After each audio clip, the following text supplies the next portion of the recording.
Hi hello friends, ಹೇಗಿದ್ದೀರಲ್ಲ? ನಾನು ಚೆನ್ನಾಗಿದ್ದೀನಿ. I hope ನೀವು ಕೂಡ ಚೆನ್ನಾಗಿದ್ದೀರಾ ಅಂತ ಅಂದ್ಕೊತೀನಿ. Welcome back to my channel Charu cooking vlog. So ಇವತ್ತಿನ ವ್ಲಾಗಲ್ಲಿ ನಾನು ನಿಮ್ಮ ಜೊತೆ ಶೇರ್ ಮಾಡ್ಕೊತಿದ್ದೀನಿ ನಂದು ಮಾರ್ನಿಂಗ್ ರೂಟೀನ್ ಯಾವ ಥರ ಇರುತ್ತೆ ಅಂತೇಳಿ. ಸೊ ಇವತ್ತು ನಾನು 6:30ಇಂದ ವ್ಲಾಗ್ನ ಸ್ಟಾರ್ಟ್ ಮಾಡ್ಕೊತಿದ್ದೀನಿ. ಸೊ ಬೆಳಗ್ಗೆ ಎದ್ದ ತಕ್ಷಣ ನಾನು ಯೂಶ್ವಲಿ ಕಿಚನಿಗೆ ಬಂದುಬಿಡ್ತೀನಿ. ಸೊ ಬಂದ ತಕ್ಷಣ ನಾನು ಮೊದಲು ಕಿಚನ್ನೆಲ್ಲ ಕ್ಲೀನ್ ಮಾಡ್ಕೊತೀನಿ. ಸೊ ನನಗೆ ಫಸ್ಟು ಕಿಚನ್ ಕ್ಲೀನ್ ಆಗಿರಬೇಕು.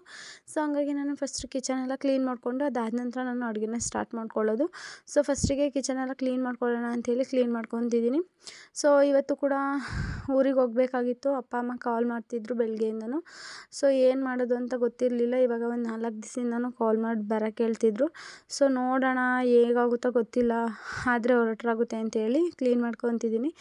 ಸೊ ಪಾಪ ಕೂಡ ನನ್ನ ಜೊತೆನೇ ಬೆಳಗ್ಗೆ ಬೇಗನೆ ಎದ್ದುಬಿಡ್ತಿದ್ದ. ಸೊ ಇವತ್ತು ಸ್ವಲ್ಪ ನೈಟ್ ಲೇಟಾಗಿ ಮಲ್ಕೊಂಡಿರೋದ್ರಿಂದ ಇನ್ನೂ ಮಲ್ಕೊಂಡಿದ್ದಾನೆ.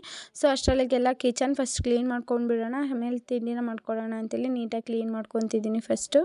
ಸೊ ನಾನಿಲ್ಲಿ ಕಿಚನ್ ಕ್ಲೀನ್ ಮಾಡೋಕ್ಕೆ ಬಳಸ್ತಿರೋಂತಹ ಲಿಕ್ವಿಡ್ನ ನಾನೇ ಮನೆಯಲ್ಲೇ ತಯಾರು ಮಾಡ್ಕೊಂಡಿರೋದು. ಸೊ ಯಾರಿಗಾದ್ರೂ ಬೇಕಾದರೆ ನನಗೆ ಕಮೆಂಟ್ ಬಾಕ್ಸಲ್ಲಿ ಕಮೆಂಟ್ ಮಾಡಿ, ನಾನು ನಿಮ್ಮ ಜೊತೆ ಶೇರ್ ಮಾಡ್ಕೊತೀನಿ.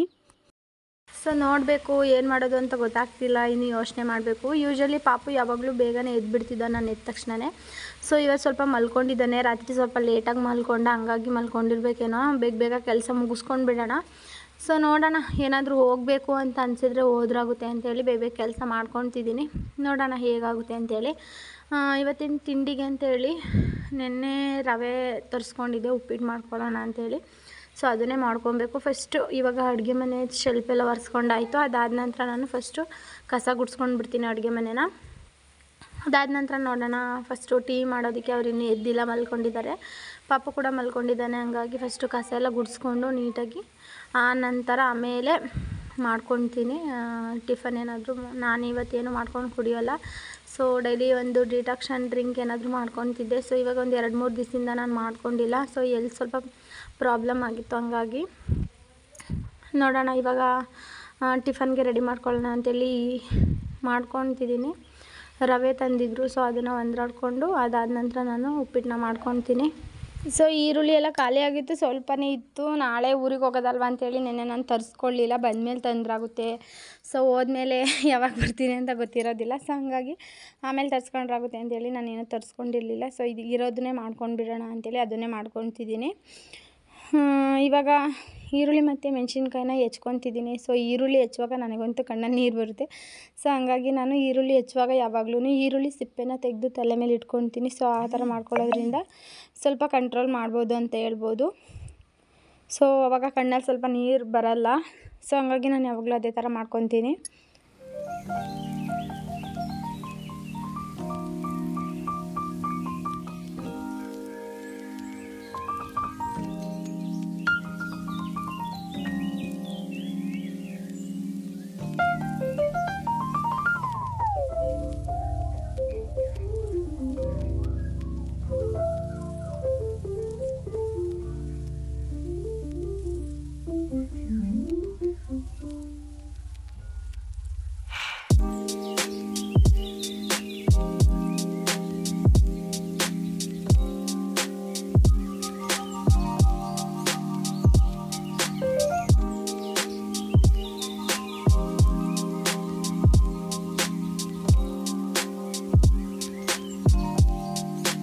ಸೊ ಇವಾಗ ಕಟ್ ಮಾಡಾಯಿತು. ನಾನಿಲ್ಲಿ ಹಸಿಟ್ಟು ಅಥವಾ ರವೆ ಈ ಥರ ಏನಾದರೂ ಒಂದ್ರಾಡುವಾಗ ನಾನು ಸೈಡಲ್ಲೆಲ್ಲ ಚೆಲ್ಲುತ್ತೆ ಅಂತೇಳಿ ಲೋಟದಲ್ಲಿ ಹಾಕ್ಕೊಂಡು ಹಾಗೆ ಒಂದ್ರಾಡ್ಬಿಡ್ತೀನಿ. ಸೊ ಈ ಥರ ಮಾಡೋದ್ರಿಂದ ನಮಗೆ ಈಸಿ ಮೆಥಡ್ ಅಂತಲೇ ಹೇಳ್ಬೋದು. ಸೊ ಸೈಡಲ್ಲೆಲ್ಲೂ ಚೆಲ್ಲೋದಿಲ್ಲ. ಸೊ ನಾನು ಕೂಡ ಇದೇ ಥರನೇ ಟ್ರೈ ಮಾಡ್ತೀನಿ. ಈ ಟ್ರಿಕ್ ತುಂಬಾ ಯೂಸ್ ಆಗುತ್ತೆ. ನಿಮಗೂ ಕೂಡ ಬೇಕು ಅಂದರೆ ನೀವು ಕೂಡ ಟ್ರೈ ಮಾಡಿ ಒಂದ್ಸಲಿ, ತುಂಬಾ ಹೆಲ್ಪ್ಫುಲ್ ಅಂತಲೇ ಹೇಳ್ಬೋದು. ಸೊ ಅಷ್ಟರಲ್ಲಿ ಪಾಪ ಕೂಡ ಎದ್ದ. ಅವನು ಕೂಡ ಆಯ್ ಮಾಡಮ್ಮ ಅಂದರೆ ಆಯ್ ಮಾಡ್ತಿದ್ದಾನೆ ನೋಡಿ ಇಲ್ಲಿ. ಅವನಿಗೆ ಇವಾಗ ಎಲ್ಲ ಅರ್ಥ ಆಗುತ್ತೆ. ಸೊ ಅಮ್ಮ ಏನು ಹೇಳ್ಕೊಟ್ರು ಹೇಳ್ತಾನೆ. ಸೊ ಇವಾಗ ಪಾಪು ಎದ್ದಾದ್ಮೇಲೆ ಅವನಿಗೂ ಕೂಡ ಸ್ವಲ್ಪ ಹಾಲನ್ನ ಬಿಸಿ ಮಾಡಿಕೊಡ್ಬೇಕು. ಇವಾಗ ರವೆ ಎಲ್ಲ ಹುರಿದು ತೆಗೆದಿಟ್ಕೊತೀನಿ.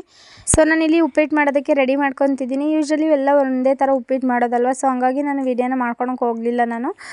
ಸೊ ಬೇಕು ಅಂದರೆ ಯಾರಿಗೆಲ್ಲ ಬೇಕು ಅವರು ನನಗೆ ಕಮೆಂಟ್ ಬಾಕ್ಸಲ್ಲಿ ಕಮೆಂಟ್ ಮಾಡಿ. ಸೊ ನಾನು ನಿಮ್ಮ ಜೊತೆ ವಿಡಿಯೋನ ಶೇರ್ ಮಾಡ್ಕೊತೀನಿ.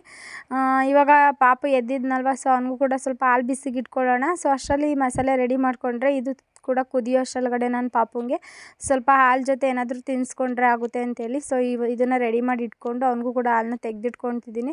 ಸೊ ಹಸ್ಬೆಂಡ್ ಕೂಡ ಬೇಗ ಎದ್ದಿದ್ರಲ್ವ, ಸೊ ಅವ್ರಿಗೂ ಕೂಡ ಟೀ ಮಾಡಿಕೊಡೋಣ ಅಂತೇಳಿ ರೆಡಿ ಮಾಡ್ಕೊತಿದ್ದೀನಿ.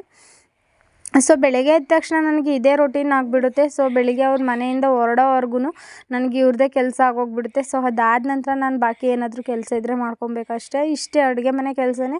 ಅವರು 8:30ಗೆ ಹೋಗೋ ಅಷ್ಟರೊಳಗಡೆ ನನಗೆ ಇಷ್ಟು ಕೆಲಸ ಮಾಡೋದಕ್ಕೇ ಟೈಮ್ ಆಗೋಗ್ಬಿಡುತ್ತೆ. ಸೊ ನಾನಿಲ್ಲಿ ಈ ಥರ ಪಲಾವ್ ಆಗಿರ್ಬೋದು, ಉಪ್ಪಿಟ್ಟಾಗಿರ್ಬೋದು, ಚಿತ್ರಾನ್ನ ಈ ಥರ ಮಾಡಿಕೊಂಡ್ರೆ ನನಗೆ ಸ್ವಲ್ಪ ಅಡುಗೆ ಮನೆ ಕ್ಲೀನ್ ಮಾಡ್ಕೊಳ್ಳೋದಕ್ಕೆ ಈಸಿ ಆಗುತ್ತೆ. ಇಲ್ಲ ಅಂದರೆ ಚಪಾತಿ ಆಗಿರ್ಬೋದು, ಪೂರಿ ಆಗಿರ್ಬೋದು ಅಥವಾ ರೊಟ್ಟಿ ಈ ಥರ ಏನಾದರೂ ರೆಸಿಪಿನ ಮಾಡಿಕೊಂಡ್ರೆ ನನಗೆ ಸ್ವಲ್ಪ ಇನ್ನೂ ಒಂದು ಹಾಫ್ ಆನ್ ಅವರ್ ಆಗಿಬಿಡುತ್ತೆ ಅಡುಗೆ ಮನೆ ಕ್ಲೀನ್ ಮಾಡ್ಕೊಳ್ಳೋದಕ್ಕೆ. ಮತ್ತು ಅದೇ ಕೆಲಸ ಮಾಡ್ಕೊಬೇಕಾಗುತ್ತೆ.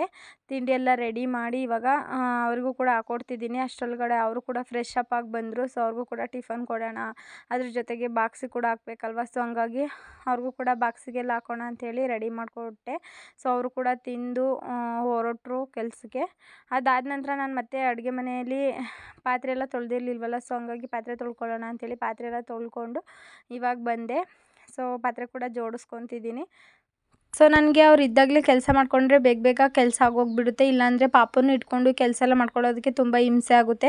ಸೊ ಅವ್ರು ಹೋದಾದ್ಮೇಲೆ ನಾನು ಪಾಪುನ ಒಂದು 5 ನಿಮಿಷ ಆಟ ಆಡಿಸಿ ಅವನನ್ನು ಮಲಗಿಸಿ ಅದಾದ ನಂತರ ನಾನು ಪಾತ್ರೆ ಎಲ್ಲ ತೊಳ್ಕೊಂಡು ಜೋಡಿಸ್ಕೊಂಡು ಸೊ ನಾನು ಫ್ರೆಶ್ ಅಪ್ ಆಗಿ ಟಿಫನ್ ಎಲ್ಲ ತಿನ್ಕೊತೀನಿ ಡೈಲಿ.